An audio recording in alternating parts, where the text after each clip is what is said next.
حضرت سیدنا حبیب اجمی رحمت اللہ تعالیٰ علیہ کے پاس ایک شخص آیا کرتا تھا، صحبت میں بھی بیٹھتا تھا، لیکن کام وہ ٹھیک نہیں کرتا تھا، سود کا دھندا تھا، لمبے چوڑے اس کے مسائل تھے۔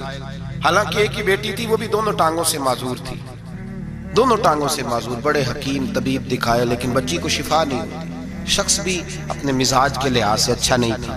کہتے سویرے سویرے آیا تو کہنے لگا حضور مجھے توبہ کرا دیں، آج کے بعد نہ جھوٹ بولوں گا، نہ حرام کھاؤں گا، نہ شراب پیوں گا۔ تو کہتے ہیں جتنے لوگ بیٹھے تھے کان کھڑے ہو گئے، کہا تجھے کیا ہوا؟ کہنے لگا 11-12 سال کا نوجوان آیا مجھے توبہ کرا گیا، چڑھتی جوانی، 11-12 سال 14-15 سال کا بچہ مجھے توبہ کرا گیا۔ تو کہتے ہیں ہم محو حیرت ہوئے کہ اتنا سا بچہ۔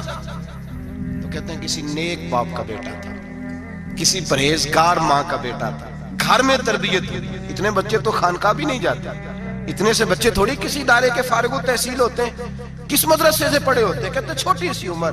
تو کہا جناب آپ کو کیسے ملا؟ تو وہ شخص کہنے لگا حضور کل میں گیا بازار، میں نے بغداد کے چوک سے 10 کلو مچھلی بھی خرید لی اور کچھ اور ضرورت کی چیزیں بھی، مہمان آنے تھے، وہ سارا کچھ خرید کے میں جب نکلا تو سامان زیادہ ہو گیا۔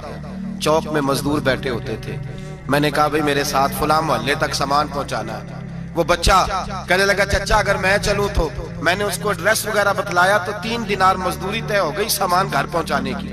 کہتے میرے ساتھ وہ نکلا اور جب رستہ طے کرنے لگا تو رستے میں گرمی بڑی سخت تھی، ظہر کا وقت تھا، ذرا ہم نے چند قدم اٹھائے، 2-4 گلیاں گزرے تھے کہ اذان ظہر کی آواز آنے لگی۔ تو کہتے ہیں بڑی منت کے انداز میں، بڑی گزارش کے انداز میں میری طرف دیکھا، عمر چھوٹی سی ہے، کہنے لگا چچا اگر اجازت مل جائے تو میں ظہر کی نماز پڑھ لوں۔ کہتے ہیں میں ایک جگہ پھٹے پہ بیٹھ گیا اور گپے کرنے لگا، سامان وہاں رکھا، میں نے کہا پڑھ لے نماز۔ کہتے ہیں بچہ نماز پڑھنے چلا گیا، باقی لوگ دیر سے آئے، وہ نماز پڑھ کے جلدی آ گیا۔ میں نے کہا بیٹے تو جلدی آ گیا ہے؟ کہنے لگا اس لیے جلدی آیا ہوں کہ آپ یہ نہ سمجھے یہ کام چور ہے، میں نے نفل چھوڑ دیے ہیں، فارغ ہو کے پڑھ دوں گا۔ کہتے ہیں سامان اٹھایا، رستے میں گرمی شدت کی تھی، اس کا پسینہ بہنے لگا، میں آگے بڑھا، میں نے کہا بیٹے سامان تھوڑی دیر کے لیے مجھے دے دو، گرمی زیادہ ہے۔ کہنے لگا چچا کسی کا تربیت یافتہ ہوں، کسی نے ٹریننگ دی ہے، کہا ماں باپ نے کہا تھا حرام لقمہ گھر نہ لانا، کہا بات کیا ہوئی؟ کہنے لگے میں آپ کو نہیں دے سکتا، اس لیے کہ 3 دینار مزدوری گھر پہنچانے کی طے کی ہے، اگر آپ اٹھائیں گے تو پھر میں پیسے پورے نہیں لوں گا۔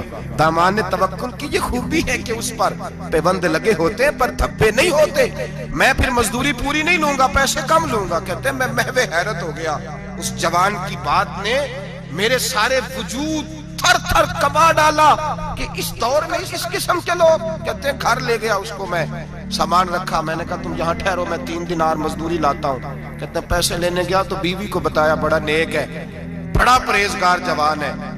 کہنے لگی روٹی پکی ہوئی ہے، اسے کہو دوپہر کا کھانا کھا لے۔ کہتے ہیں میں باہر گیا، 3 دینار تھمائے، میں نے کہا بیٹے ایک بات مانو گے؟ تو کہتے ہیں 3 دینار دے کے کہنے لگا اب تو آپ مالک ہو گئے، میں نے نمک کھا لیا ہے، اب تو ہر بات مانوں گا، اصلہ نال یہ نیکی کریے نسلہ تاک نہیں بھول دے، میں اب ہر بات مانوں گا۔ تو میں نے کہا دوپہر کا کھانا کھا لو۔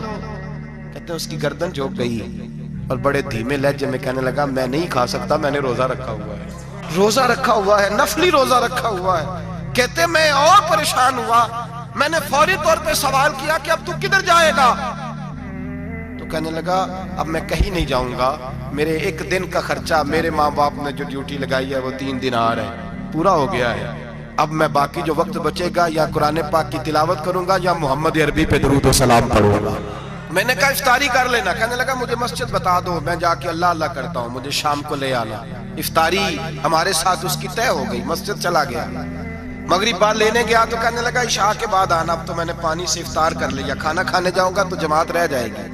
کہتے ہیں عشاء کے بعد میں لایا، اس کو کھانا کھلایا، رات گہری ہو گئی تو میں نے کہا تو سو نہیں جاتا؟ کہنے لگا کوئی عرض نہیں، کبھی دور مزدوری کرنے نکل جاؤں تو رہ بھی جاتا ہوں، گھر والوں کو پتا ہے۔ کہتے میں نے مسافر خانہ کھولا، یوں سمجھیے ڈرائنگ روم بیٹھک میں نے کھولی، اس کو سلا دیا، میں اور میری بیوی اپنی معذور بیٹی کو روٹی دینے گئے اور ہم نے جا کے اس کو کھانا کھلایا جو ٹانگوں سے معذور تھی، اور ساتھ کہا کہ بیٹی آج بڑا پرہیزگار جوان ہمارا مہمان ہے، آج چڑھتی جوانی اور تقوی کی روشنی اس کے چہرے سے چمکتی ہے، کیا بات ہے، بڑے ہی اچھے گھرانے کا تربیت یافتہ ہے۔ کہتے ہیں بچی کو کھانا کھلا کے لوٹے، اپنے کمرے میں سو گئے، بیٹی اپنے کمرے میں لیٹ گئی، ترس گئے تھے کہ بیٹی قدموں پہ چلے۔ تہجد کا وقت ہوا تو دروازے پہ دستک ہوئی، بڑی بے چینی کے ساتھ اٹھے میاں بیوی، کون ہے؟ بیٹی کی آواز آئی، ابا جی دروازہ جلدی کھولیں۔ کہتے ہیں کلیجے پھٹنے لگے، ذہن بکھرنے لگے، سوچے ہیں کہ وہ 2-1 منٹ ہمارے اوپر پہاڑ بننے لگے۔ دروازہ کھولا تو وہ بیٹی جس کے لیے ترس گئے تھے کبھی چلے گی، وہ اپنی ٹانگوں پہ کھڑی ہے، کبھی دوڑ کے ادھر جاتی، کبھی دوڑ کے ادھر آتی۔ بیٹیاں پریشانی کا فون کر دیں تو پھر بھی آنسو نکل آتے ہیں، اور بیٹی کے گھر میں خوشی آ جائے تو پھر بھی ماں باپ رو کے ہی شکر ادا کرتے ہیں۔ ان کے لیے روتے ہی رہتے ہیں، کہتے میں تڑپ گیا۔ بیوی بھی رونے لگی، بیٹے یہ کیا ہوا؟ ہم تو مایوس ہونے لگے تھے معاذ اللہ کہ اب تو ٹھیک نہیں ہوگی، کیا ہوا؟ کہنے لگے ابا جی اماں جی آپ نے بتایا نا نیک جوان آیا ہے، نیک آیا ہے، تو میں آپ چلے گئے تو میرے دل میں خیال آیا اے اللہ اگر وہ واقعی نیک ہے تو اس کے صدقے مجھے شفا ہی عطا فرما دے۔ یا ایھا الذین آمنوا اتقوا اللہ وابتغوا الیہ الوسیلہ، اے اللہ صحت ہی دے دے۔ کہتے ابھی میری دعا بھی پوری نہیں ہوئی کہ میرا وجود حرکت کرنے لگا، اور یہ دیکھو میں اٹھ کے کھڑا ہو گئی ہوں۔ کہتے ہیں ہم لوگوں نے یہ دیکھا تو بھاگے اس کے کمرے کی جانب، جب دروازے پہ ہاتھ رکھا تو دروازہ کھل گیا، آگے گئے تو پلنگ خالی تھا، ایک رکا چھوڑ گیا ہے۔ کہنے لگا مجھے پتا ہے میری حقیقت کھول گئی ہے، میں تو اللہ کا بندہ ہوں، اگر تمہیں مجھ سے ذرا بھی پیار ہو گیا ہے تو پھر میرے پیچھے نہ بھاگنا، اللہ کی بارگاہ میں جھک جانا، پھر گناہوں سے توبہ کر لینا۔ کہا وہ تربیت یافتہ جوان آیا ہے اور مجھے بدل گیا ہے۔ میرے بھائی ماں باپ کی ذمہ داری اولاد کو نکھارنا ہے، ان کو سنوارنا ہے، روزی روٹی کی ذمہ تو اللہ تبارک و تعالیٰ نے لیا ہوا ہے، جو ڈیوٹی اللہ کی تھی وہ معاذ اللہ ہم نے اپنے ذمہ لے لی ہے۔ اولاد کو رزق حلال کی تربیت کریں، انہیں حکم دیں کہ وہ ہاتھ نہ پھیلائیں، انہیں کہیں کہ وہ محنت کر کے کھائیں، لیکن اصل تو ان کا اخلاق سنوارنا ہے۔ بچے ہمارے ان کی پوزیشن اتنی خراب ہو جاتی ہے، ہم لاڈ پیار میں اتنا ضدی کر لیتے ہیں، جب جس بچے کا ماں باپ کے ساتھ گزارا نہیں، بتلائیے وہ بیوی کے ساتھ گزارا کرے گا؟ جس کا ماں باپ کے ساتھ وقت نہیں گزرتا وہ بہن بھائیوں کے ساتھ گزارے گا؟ جس کا ماں باپ کے ساتھ وقت نہیں گزرتا وہ کولیگز کے ساتھ وقت گزارے گا؟ کس طرح وہ اپنے آپ کو، میرے نبی کریم سید عالم صلی اللہ علیہ وسلم نے ڈیوٹی لگائی کہ ماں باپ اپنے بچے کی تربیت کریں، انہیں اللہ سے جوڑیں۔